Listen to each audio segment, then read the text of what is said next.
اللهم صل وسلم وبارك عليك يا سيدي يا حبيبي يا رسول الله. بدون مقدمات، الفيديو الأسبوعي بتاع كل يوم جمعة الساعة 8 مساء إن شاء الله. بإذن الله الفيديو يعجبكم، وما تنسوش صلوا على حبيبي وحبيبكم صلى الله عليه وسلم في الكومنتات، وتدعوا لإخواتنا في فلسطين وإخواتنا في لبنان وفي السودان وفي سوريا وفي كل الدول العربية والإسلامية. ربنا ينصرهم عاجلا وليس آجلا، ويفك الكرب اللي احنا عايشين فيه يا رب العالمين.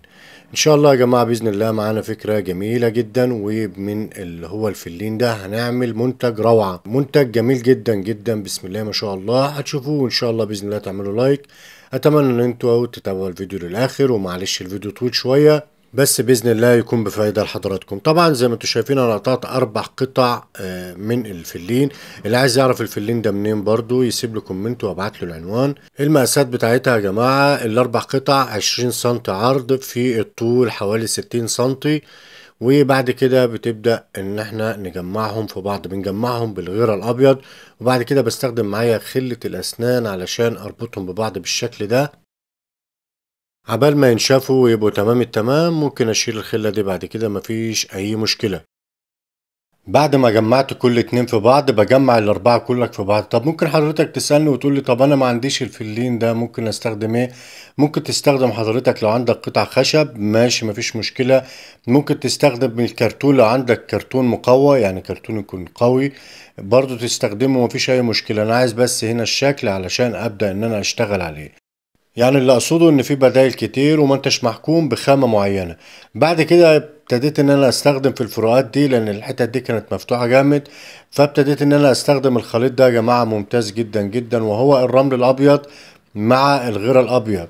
ممتاز جدا وبيمسك بشكل قوي جدا، وعملت عليه فيديو من شوية على قناة افكار شريف، ممكن ترجعوا له يعني.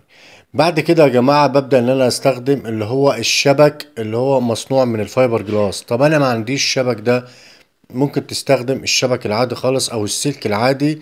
انا بس بحاول قدر المستطاع ان انا كل فيديو ان انا اجيب خامات جديدة ونجربها سوا. انا بالنسبة لي بعد ما استخدمت اللي هو شبك الفايبر جلاس ده ممتاز جدا جدا بسم الله ما شاء الله. بس تقدر حضرتك تستبدله لو مش متاح عندك، لان هو فعلا سعره غالي شوية. بعد كده استخدمت الرمل الابيض مع الغراء الابيض وعملت بيه الخليط اللي احنا لسه قايلين عليه، وابتديت ان انا اسد بيه اللحمات اللي احنا شايفينها دي او الفروقات دي. طبعا هي زي ما انتم شايفين واسعة جامد، فابتديت ان انا اخلي الخليط اللي معايا تقيل شوية، يعني ما خلوش سايل علشان ما ينزلش تحت، فابتديت ان انا اخليه شحم او تقيل شوية علشان يبقى تمام التمام. بعد كده ابتديت ان انا املأ الفواصل كلها بنفس الشكل ده. شوفوا الفيديو يا جماعة اللي هو نزل على القناة التانية، وإن شاء الله تستفادوا منه. فكرة ممتازة جدا وخامة روعة، وعن تجربة إن شاء الله تستفادوا منها. ابتديت إن أنا أظبط الدنيا كده، وابتديت برضو إن أنا أستخدم اللي هو يا جماعة الشبك. معايا الشبك اللي هو الفبر ده علشان خاطر يمسك برضو معايا بشكل أقوى. مهم جدا إن انتوا تخدموا أي منتج تعملوه، حتى لو أنت تعمل منتج في البيت او هتستخدمه استخدام شخصي، فمهم جدا ان انت تخدمه كخامة علشان يبقى عمره اطول معاك ويعيش بدون اي مشاكل ويبقى تمام التمام. بعد كده ابتديت ان انا استخدم معايا الاسمنت الاسود. طبعا ممكن تستخدم الاسمنت الاسود وممكن تستخدم الجبس، وهقول لكم ازاي دلوقتي. ابتديت ان انا اعمل الخليط ده. الخليط ده عبارة عن اسمنت ورمل، الاسمنت نفس وزن الرمل علشان يبقى القوام كويس وبيبقى متماسك بشكل اقوى يعني. فابتديت ان انا اخلطه طبعا بالاسمنت، وحطيت عليه شوية غيرة ابيض.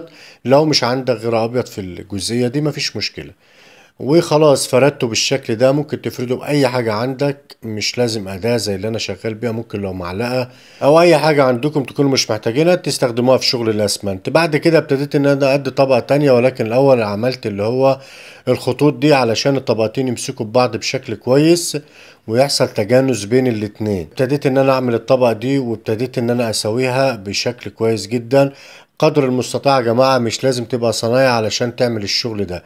بعد كده جبت القالب ده. القالب ده برضو اللي محتاج يعرف القالب ده بيتعمل ازاي سيب له كومنت وابعت له على طول في الكومنتات اللينك يعني. القالب ده قالب من السيليكون رابر. ابتديت ان انا اطلع بيه الشكل ده. طب انا ما عنديش القالب ده وعايز اعمل الشغل ده، يبقى مفيش مشكلة برضو، سيب لي كومنت جميل وابعت لك كذا فيديو تعمل بيه التأثيرات دي بشكل بسيط جدا جدا ان شاء الله. زي ما احنا شايفين يا جماعة، روعة روعة روعة، بسم الله ما شاء الله، حاجة جميلة جدا. هنشوف الجبس يا جماعة. طبعا انا هنا يا جماعة عشان تبقوا عارفين الجبس انا عملته ازاي عشان ما تغلطوش برضو وتلاقوا الجبس شك منكم والدنيا معاكم تبوظ. انا ابتديت ان انا اجيب شوية مية وبعد كده حطيت عليهم الجبس، بدرته كده، وبعد كده جبت كوباية شاي، يعني شوية شاي عليهم سكر، شاي عادي خالص، وابتديت ان انا حطيته واستخدمت عادي الدهان اللي معايا. بيقعد بحوالي نص ساعة قبل ما يشد او اكتر، وابتديت ان انا اشتغل عليه.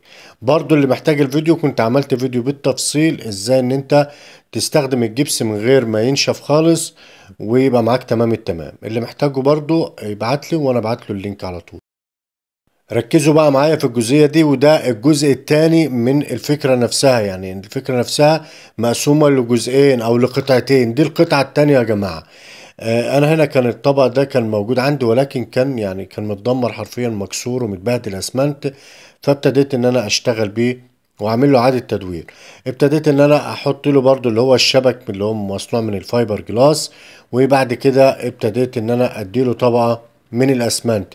من خلال تجربتي يا جماعه اقول لكم ان الشبك ده من مميزاته ان هو بيكلبش اصلا، او بيساعد ان هو بيمسك في الخامه نفسها. يعني لما جيت الزقه على اللي هو البلاستيك ده باستخدام الغيرة الابيض، مش باستخدام مثلا الشمع او استخدام السوبر جلو، حسيت ان هو بيساعدك ان هو يمسك، مش زي السلك الحديد او زي السلك الفايبر، لا، ده الموضوع مختلف تماما.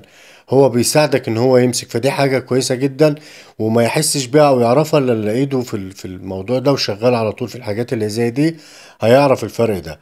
المهم اديتها طبقة وبعد كده سبتها تنشف براحتها، وبعد كده اديتها مية وبدها طبقة تانية. بس الاول بعمل الجزء اللي هو فوق ده. خدوا بالكم من التصميم الجميل ده، ده تصميم يدوي يا جماعة، بسيط ولكن في الاخر بيطلع حاجة قمة الروعة. ما تنسوش وانتوا بتتفرجوا كده تعملوا اللايك الجميل علشان تدعموني وتدعموا الفيديو، والفيديو يظهر على طول لأكتر عدد يعني.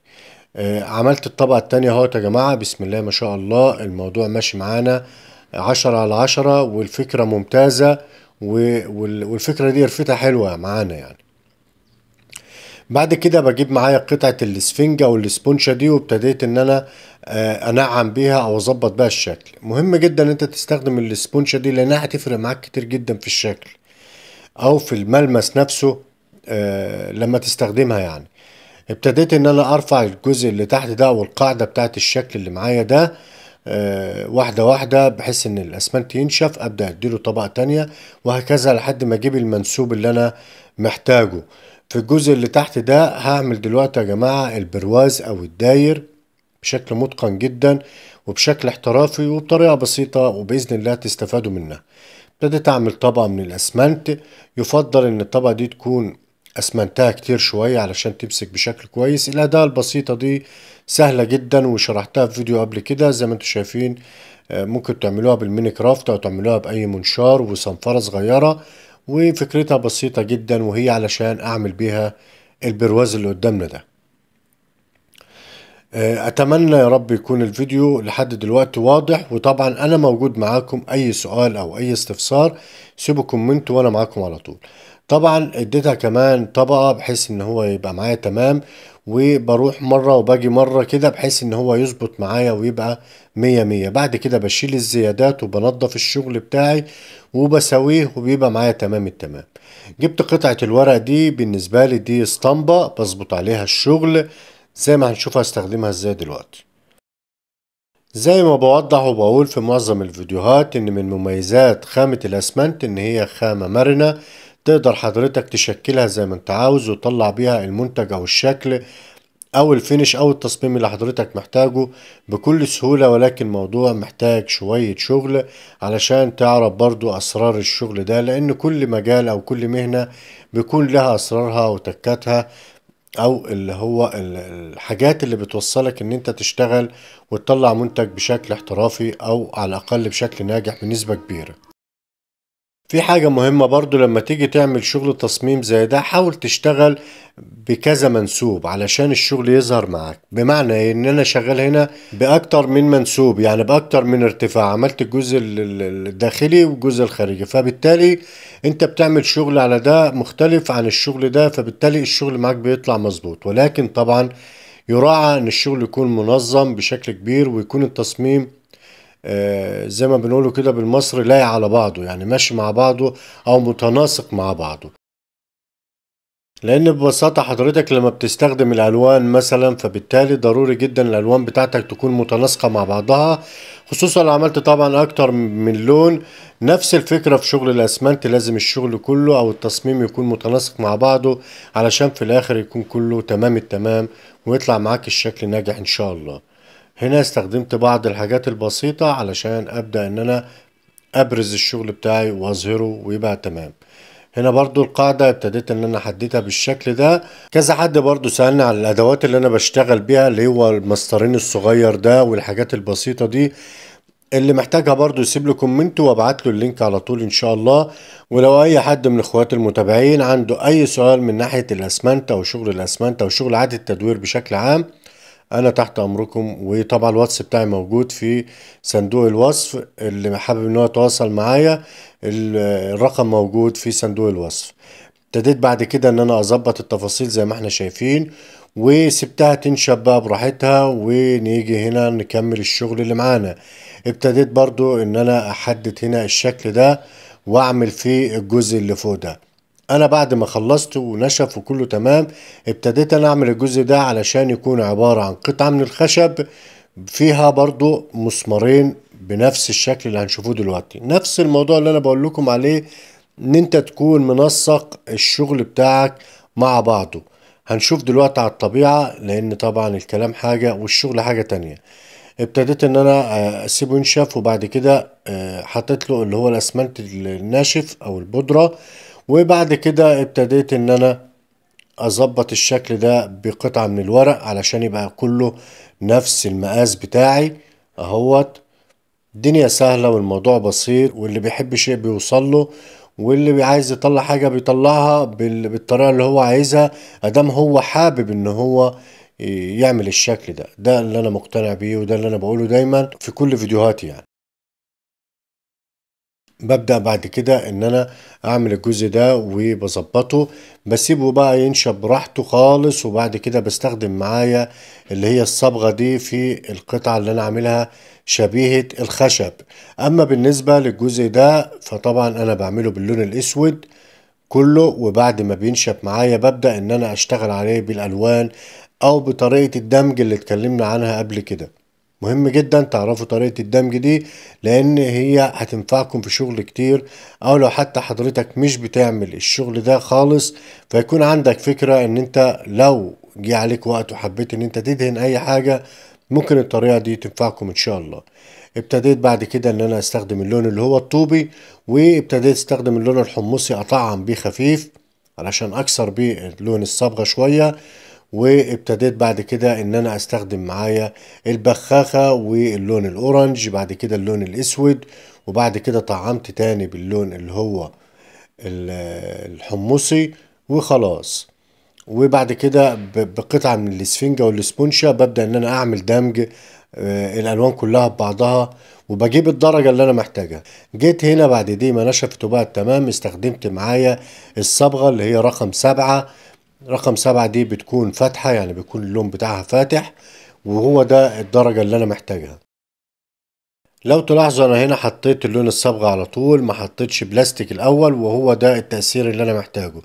الجزء اللي في المنتصف ده دي مادة البوليسترين، اللي برضو محتاج المادة يسيب له كومنت وابعت له الطريقة بالتفصيل.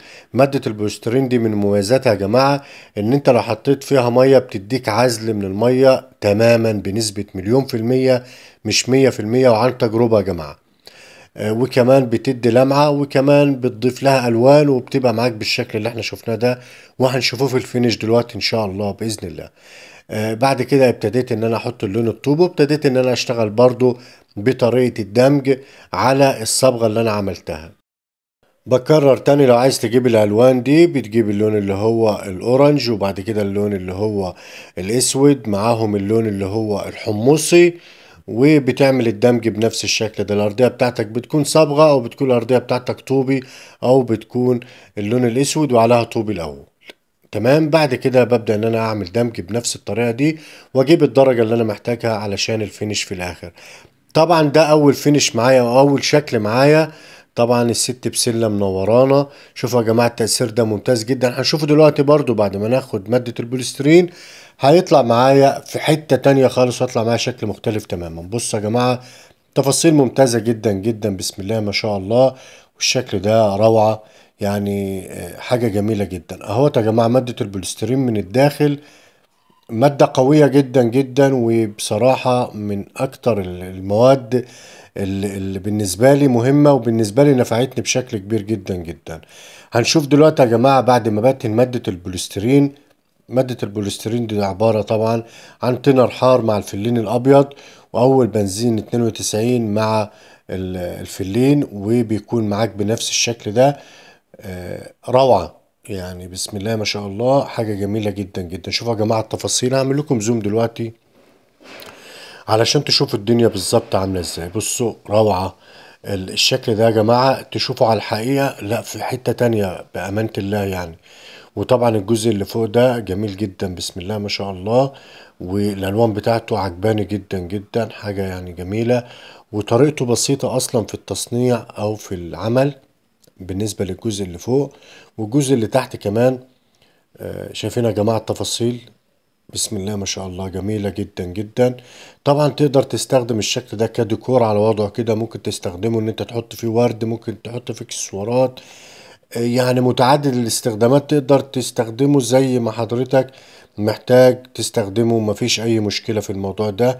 انا هنا بركز على طريقة تصنيع المنتج نفسه وطريقة الفينش. شوفوا يا جماعة روعة، بسم الله ما شاء الله. انا ما مش بحب امدح في حاجتي على طول، ولكن انا علشان شايف الحاجة دي على الطبيعة فبتكلم بالطريقة دي، فيعني اعذروني. اتمنى يا رب يكون الفيديو بالنسبة لكم مفيد وما يكونش ممل. و...